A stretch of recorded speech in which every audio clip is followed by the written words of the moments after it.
Hey guys, happy Saturday. I hope everybody's doing well. By the way, a couple of people have reached out telling me they want to improve my quality of my content. I'll tell you guys dirty secrets, two dirty secrets. One is I'm purposely kind of making this low quality for two reasons. Or well, that's really the full.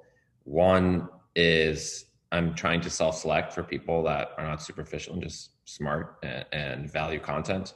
And two, it's my sneaky way of encouraging non-perfectionistic thinking. In our society of Instagram and social media, we have a very significant, I would say, an epidemic of perfectionism and binary black and white thinking. It's actually a medical issue and it's a mental and psychological issue. So I want to encourage you guys through role modeling, basically, that you don't have to be perfect and you don't have to have perfect content.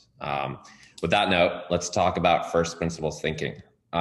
So let me first start by explaining why first principles thinking is so important and why that is. First principles thinking is, for 99.9% of society, is the only way to generate alpha. Let me repeat that. If you don't want to just invest in index or beta, the entire market, you must be a first principles thinker, or you could be in the 0.01% of people that have ridiculous access. My very first investment was in a company called Compass Therapeutics. My mentor started it. He literally put me in business in the venture capital industry by getting me into that deal. It was at a $15 million valuation at Fidelity, Orbimed, which is like the Sequoia and Andreessen Horowitz of biotech, Google Ventures, all these prolific investors. And that is how I got into venture. So access helps, but it's very difficult to teach access. It's actually not impossible, but it's very difficult. So we're going to focus on first principles thinking. So first, let's start with what is first principles thinking? So first principles thinking is actually very simple. It is taking a look at things from just using basic logic. You know, they like to say common sense is uncommon. Basic logic is not basic. I'll just say that. So, and let's talk about why that is, because I think it's important to understand. We live in a time, we live in propagandist culture. We live, you know, I was thinking about this. We live in the equivalent of probably the Soviet Union in the 1970s, the so-called vegetarian era. You know, people will say, that's ridiculous. That's the most sensational BS I've ever heard. But the test, I would say, is if somebody, if you ported somebody into 1975 Moscow or St. Petersburg, and you ported them into, you know, call it New York City, San Francisco in 2021, and you had conversations, they would be exposed to about the same level of propaganda. And so, you know, it seems like crazy, it seems sensational, but it actually, in my opinion, it is a factual statement. So why do I mention that? Propaganda and groupthink is the antithesis to first principles thinking. And for reasons having to do with evolutionary psychology, as frankly 25% of things in the world have to do with, it's a very statistical number. You have a lot of propaganda, and you have very strong incentives to actually subject yourself to groupthink. Because in the evolutionary ecosystem of 100,000 years ago, if you were a first principles thinker, you would probably get killed, or worse, you know, not worse, but deserted, and you would not have offspring. So that kind of behavior was weeded out mostly from the human population, the Homo sapiens. So first principles thinking is actually not hard once you understand how much propaganda is around you. So if I had an apple in my hand, I would tell you, in this society, this is not an apple, this is an orange. And you'd say, what do you mean this is not an apple, this is an orange? And I would just repeat that 10 times over, and then I would bring my friends, and I would say, this is an orange. And now you have to go around and say, this is an orange. That's the kind of level of propaganda that we live in. So how do you get over first principles thinking? or how do you learn first principles thinking? One is something called courage.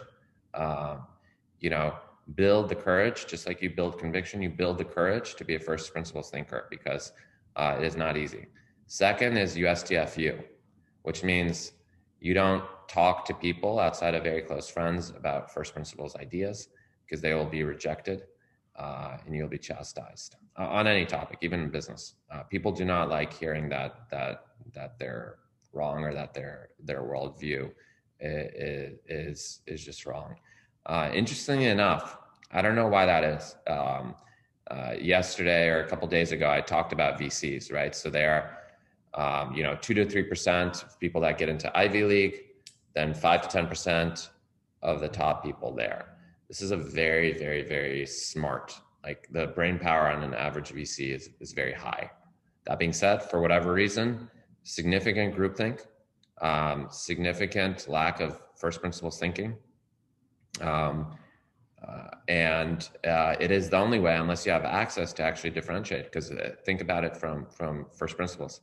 So you have a deal, if everybody thinks it's a good deal, it actually will likely perform really well. It's a misnomer that the best deals, like everybody doesn't think, are good deals. It's probably something like 50-50 or 70-30. There's a lot of good deals that are known as good deals that is about access. But if you don't have access, you have to be a first principles thinker. So you have to be in the 30 to 50% of deals that don't seem like good deals to people, because they're not using basic sense. I am going to actually call out one company because it's positive. I was the very first investor in a company. It was called GoX. It's a scooter company started by a good friend and one of the top entrepreneurs I've ever met, Alex DeBella. And, his whole first principles thinking was that scooter economics make no sense, despite the fact that Bird and Lime was raising hundreds of millions. I passed on Bird several times over.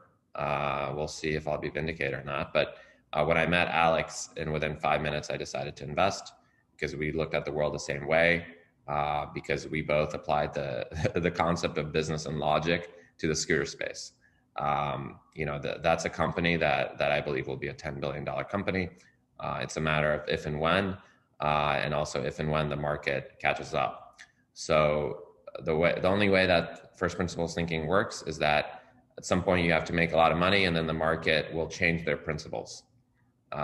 So my Elon Musk joke is, Elon Musk doesn't respond to the market responds to Elon Musk. I'll give you an interesting example. So there's a saying, I heard this once, I can't take claim for it, is that a good public manager, good public CEO will, project 1x earnings, let's say $100 million, and will always hit $100 million. Elon Musk will project 10x, will project $1 billion earnings and always miss it by 20% and end up with 800, because he uses it as a motivational tool for his employees. That's happened so many times over and over that the entire market has actually changed their valuation methodology on Tesla, as they will on SpaceX and Hyperloop and all the other companies that he's involved in once they go public, in my opinion. So, just a note, basically, first principles thinking is very important. It's very uncommon. It is the only way actually to generate alpha without access, without connections. First principles thinking will actually get you to be consensus in the market, which will get you the access. Peter Thiel once said, Silicon Valley is the ultimate place for outsiders becoming insiders, which is really interesting and very accurate. So, start thinking about things independently. Start being mindful of who you surround yourself with. Don't talk about things because people are very easily triggered. And be aware that we do live in a wildly propaganda culture. And by the way, this is worldwide, unfortunately. You could go pockets to it. You could go to Miami, like where I am now, where there's a lot of really interesting people, and other areas that I won't spoil. But that's the TLDR, and I hope you enjoyed it. Thank you.